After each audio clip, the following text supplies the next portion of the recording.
Good evening and welcome. You're watching Breaking Views with me, Droupadi, the show where we get you all the views so that you get the complete picture. Sri Lanka is bracing a revolt. It is a people's revolution, as it is being called on the ground, where television studios, to the office of the Prime Minister, to the presidential palace, everything is now under control, direct control of the people. But you see, the point is that governments are run by people's representatives, not people themselves. Otherwise, if all and sundry start running the government or run the show, then we slip into anarchy. And that is a valid fear as of this moment. While Lanka is trying to reclaim what they say is, has been a decade of bad policies, the Rajapakse rule, the house of Rajapakses. How soon will we see a change of guard and a government installed to handle the affairs? Because people can't govern. A people's government can. And the larger issue that we are going to talk about over here is that the Lankan revolt, what is the impact going to be on India? And along with the impact, what are the options? As of this moment, New Delhi has an extremely guarded and a nuanced position on what is happening in Sri Lanka, where we say that we are with the people of Sri Lanka. The idea over here is that eventually people will choose a government and India will deal with that government. That's the nuanced position. What does this mean? Many layers to this conversation. We are going to kickstart this discussion in just a short moment.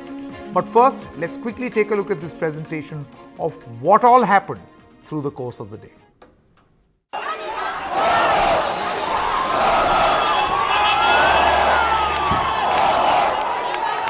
Dramatic scenes at Ranil Wickremesinghe's office as thousands of protesters stormed the PMO. They are furious that Wickremesinghe has taken over as interim president. The police used tear gas to fend off the crowds. Multiple rounds of tear gas is being shelled at the moment outside Ranil's office. Sorry. Nice, fine.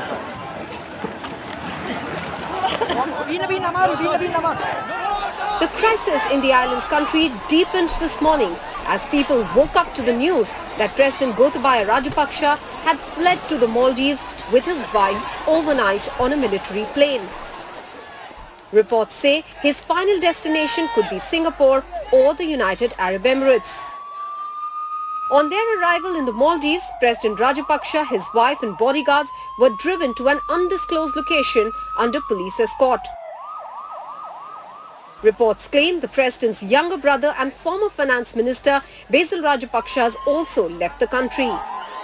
The Indian High Commission in Sri Lanka meanwhile dismissed reports claiming that India had helped President Rajapaksa and his brother Basil to flee.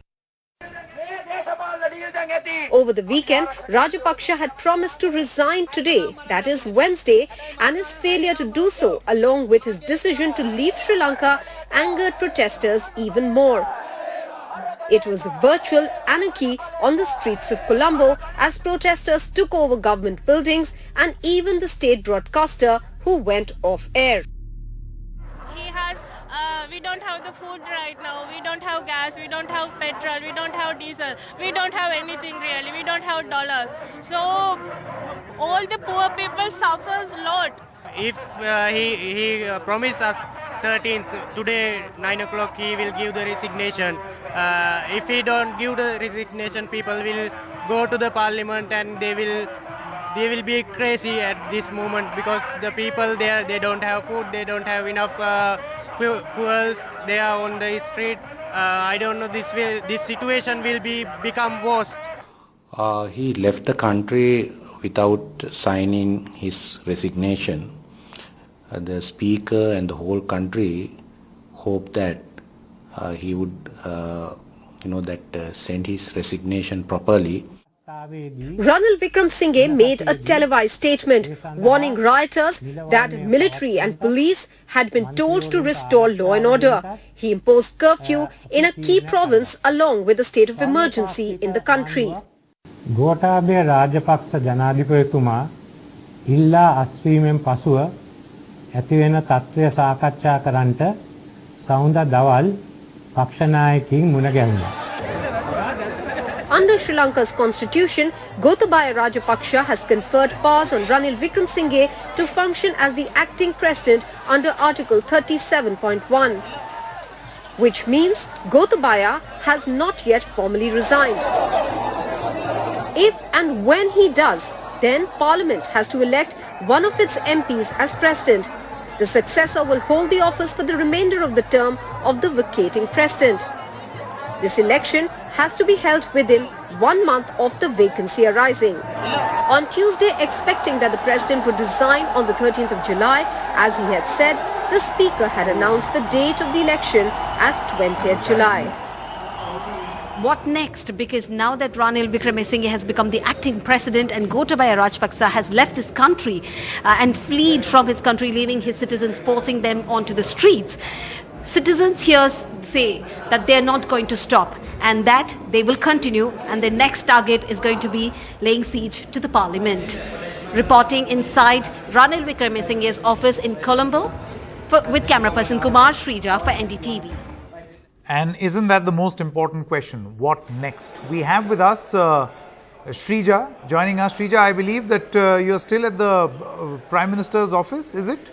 Is this the PMO in Colombo where you're standing? Yes, that's right. In fact, we have only seen some of the political leaders or elites, in fact, entering this particular space, which is a political structure belonging to Prime Minister and Prime Minister Ranil Wickremesinghe. So you wouldn't really see, how often do you see common man just stepping in and sauntering around and trying to explore a place like this? But now, even past, 8:30, we are continuing to see the crowd. The crowd is trickling in. Several people are just dropping in to explore what Prime Minister's office is like and what was the kind of luxuries that he was enjoying. So if you just go inside, especially once you step inside the office, on the ground floor, you have a conference room. Of course, several people, in fact, taking their seats. If you're really talking about the presidential palace, you had several of the protesters taking over the conference room, giving press conferences, especially clarifications as to that they are not responsible for ransacking presidential palace. But once again, this place too has now been taken over by several of the protesters. And as you make the way up, especially to the main office where Ranil Wickremesinghe used to sit, now that place too has become almost like a tourist spot, a sightseeing spot. So people are, like onto my right, if I can ask my camera person to pan, you can see several of the citizens who have just walked up the stairs to see what are the rooms like, what are the artifacts that have been kept. So those are the things that they have been taking look at inside Prime Minister Ranil Wickremesinghe's office. Like you pointed out, what next? These citizens, protesters, anti-government protesters have taken over the presidential palace. That's where it all started. Then we saw the parliamentary secretariat, the old parliament, and eventually it was the Temple Trees, which is Ranil Wickremesinghe's official residence. Now this is the fourth political structure where we are standing and reporting from, Ranil Wickremesinghe's office. What next? Now protesters, the anti-government protesters, say that they are not going to go anywhere because all this while they waited for Gotabaya Rajapaksa's resignation. Though his resignation was not official, we see right now Ranil Wickremesinghe as the acting president. And even now, even as we speak, a meeting has just concluded with the speaker, with all the parties, all the party leaders. Now all the party leaders have conveyed to the speaker saying that they want Ranil Wickremesinghe to resign and that speaker should become the acting president.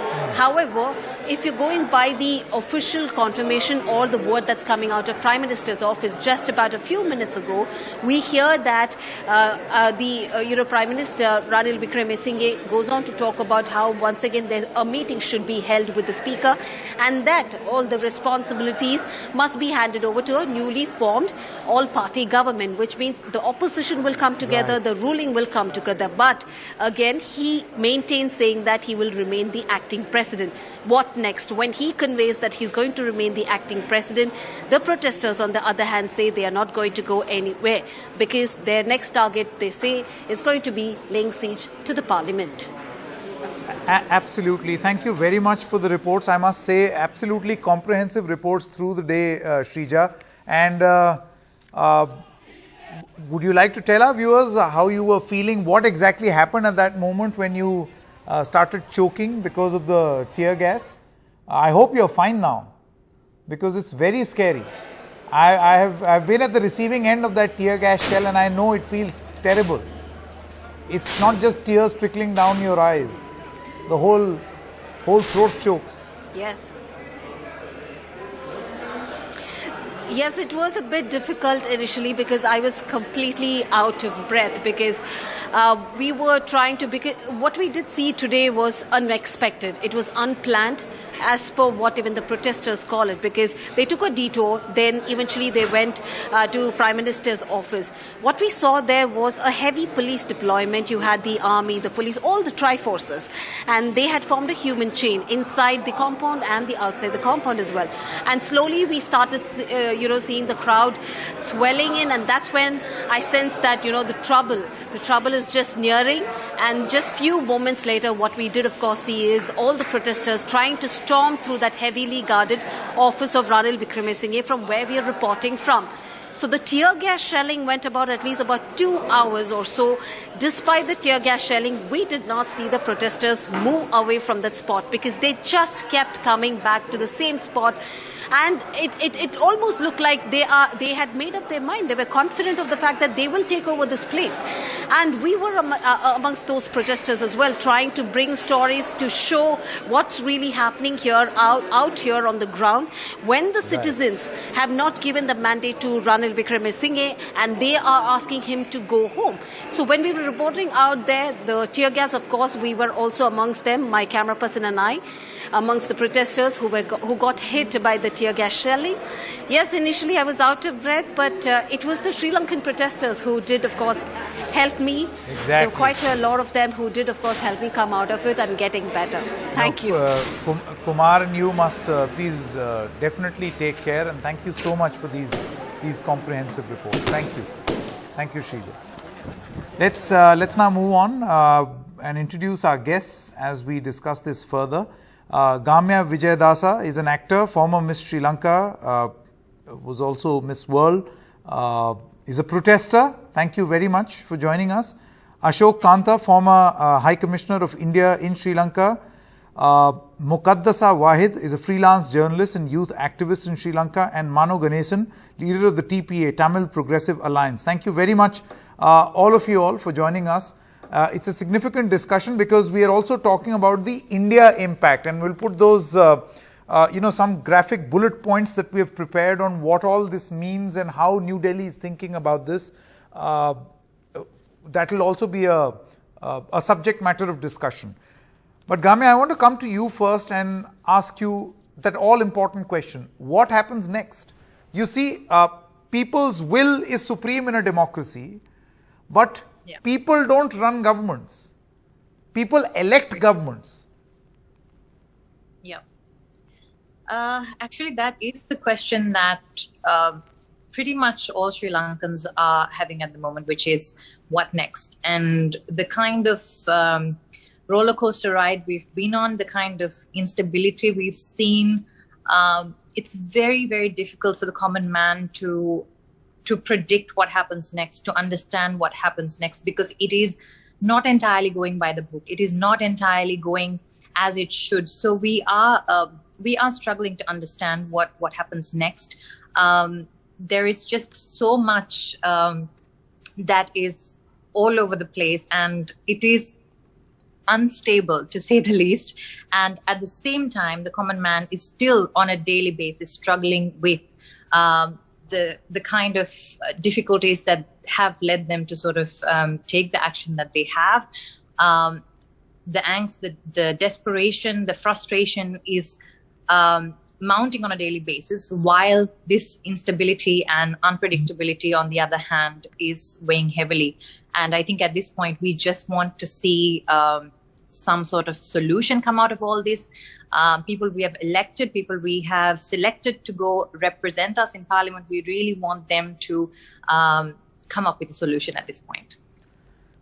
Okay, Ashok Kanta, I want to come to you now and ask you the India impact and what really should India be doing as of this moment. You see, our messaging has been very, very cautious as far as this crisis is concerned, where New Delhi is continuously speaking of being with the people of Sri Lanka. And India has also extended a $3.8 billion line of credit since January 2022.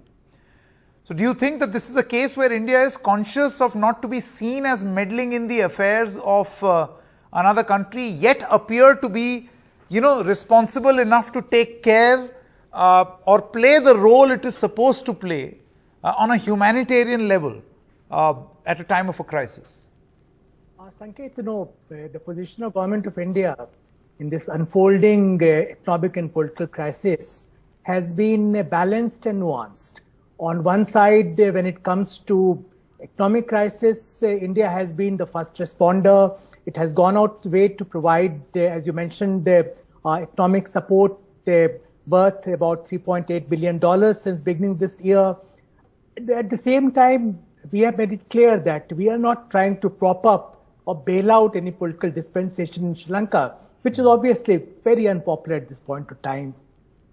We have repeatedly made the point that we are with the people of Sri Lanka. So we are making distinction between our intervention, our support to take care of Sri Lanka's economic predicament, and at the same time not interfering or intervening when it comes to domestic political processes in Sri Lanka, which should be, as our spokespersons have rightly pointed out, as per wishes of the people of Sri Lanka and in accordance with the constitution of Sri Lanka, in accordance with democratic processes which should play out. It's not for us to decide or dictate what kind of exactly. outcomes. But Mr. Ashok, one question I wanted to ask you: do you feel that perhaps some sort of a silver lining could be this instant comparison between China and India that will take place? That here is one country that pushed another in a debt trap.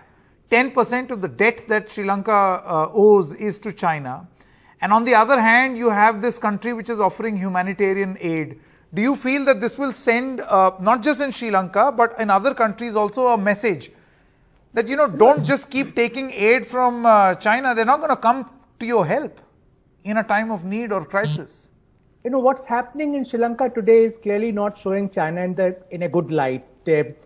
First, they have contributed in a significant manner to Sri Lanka's current economic crisis by providing loans for infrastructure projects which are clearly unviable, which did not yield dividends, which resulted in a sort of debt trap for Sri Lanka.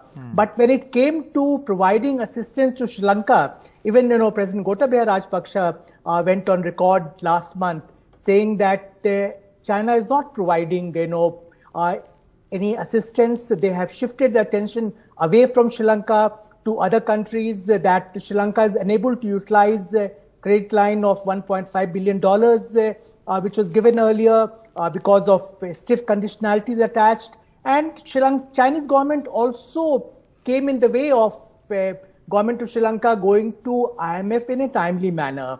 They have been opposed to restructuring of debt, which is an essential prerequisite for IMF stepping in and providing support to government of Sri Lanka at this point of time. Compared to that, you look at India's position. We have been the first responder in Sri Lanka's economic crisis.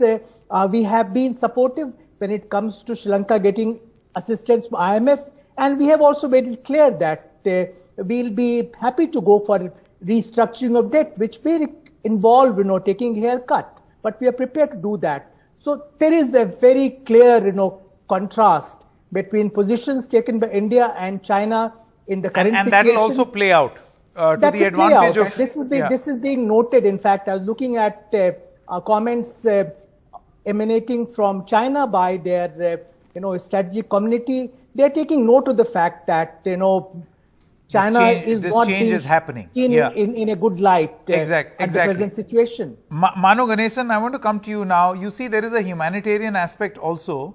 Hi. Wanted to know what you think should be the help and assistance that India can be in a time of crisis like this. Well, nice talking to you. I saw you, correspondent Srija, if I'm correct, inside our Prime Minister's office right now. It's fine. Anyway, now about India. Now, India had been the friend indeed. At least near $4 billion have been provided as humanitarian aid, food and petrol, and all the fuel and other medicine are been coming from India. There had been other countries also had helped us. I mean, USA and many other countries, but India is the largest help provider. So we are thankful to India. If not for India, we would have been gone into more crisis. It's fine, but yet politically also it is very important, because India, what happens in Sri Lanka is important to India, as well as what's India doing is very important to Sri Lanka too. So therefore, we look at each other. Recently, I saw Dr. Subramanian Swamy, as usual, made a wrong comment, though he's not an official status in India, but he's close to the ruling party, has made some unpleasant situation in Sri Lanka. But anyway, we've forgotten about it. We bypassed about it. Fine. India is watching and is in constant discussion with us. The Indian High Commissioner in Sri Lanka, I see Mr. Kanta is there. So he's been here, he's a good friend of us. He'll be very helpful to us. Similarly, the High Commissioner, Mr. Gopal Bagle is here. We have been constant talking to them, in touch with them. So India is doing its best. We believe so. Also, right now, to come out of the crisis, we need more than India. We need a consortium of nations, but it should be led by India. I again insist that it should be led by India. India, USA, EU, Britain, and Japan. Exactly. Not forgetting Australia. These countries should come in as a consortium and supporting Sri Lanka. But I think that's a very important point that is being made. Ms. White, do you feel that this is going to be what will define who exactly is Sri Lanka's friend and who is not? You see, because the people suffering, a nation is suffering because of a number of factors: debt, bad policies, this mad push towards a certain type of farming without a requisite study, as it is apparent now. Sri Lanka's friends will be decided on the basis of who helps them in the time of a crisis. Yes, having a government is correct, and that will eventually happen. But who comes to the help of Sri Lanka right now is going to decide how Sri Lanka formulates or frames its future policies. Yes, just before I answer that question, I just want to clarify something that was said in the beginning of this program. Sure. Where y'all said that the state media was taken over by the protesters, where we do have reports from the Sri Lanka Rupavahini Corporation and ITN staff that the protesters were given, the program that they were just told to come for a breaking news program because they had protested there to de-escalate the situation at the gates, and there was no takeover by the protesters of the state media. Sure. And now coming but the channel did go off air.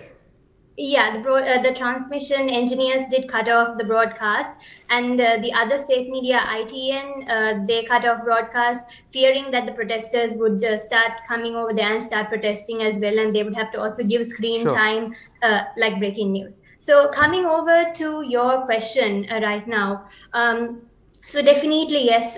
So countries that help a country at a time of a need, be it Sri Lanka or be it any other countries, definitely seen as a friend of the country. But it's also, I think, very important that while India does help Sri Lanka, India also helps the Sri Lankan people sort of realize that their demands or what they're asking is for accountable government and for the president to resign and for a political leader who can resolve this economic crisis. Obviously, this cannot be resolved in a year or two. It will take some time. But it's important for India to continue giving assistance in economic-wise, humanitarian-wise, and also help the government that is to come in any manner to sort of resolve this crisis and to heed the demands of the people, and also put pressure on the government, as all international countries do, to heed the demands of the people. Correct. And sort of,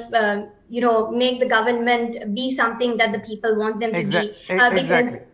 Yeah, Gamya, I want to come back to you and ask you, you see now news is coming in that, after the speakers meeting, that the ruling party and the opposition is going to form an all-party government soon, right? But the point is that now with these protesters, and I don't know who's leading the protests, and usually the thing is, and that's why I say a semblance of government has to be in place.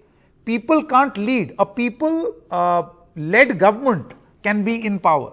So will we have a situation where these protesters will accept an all-party government, or will you again have a new form of protest?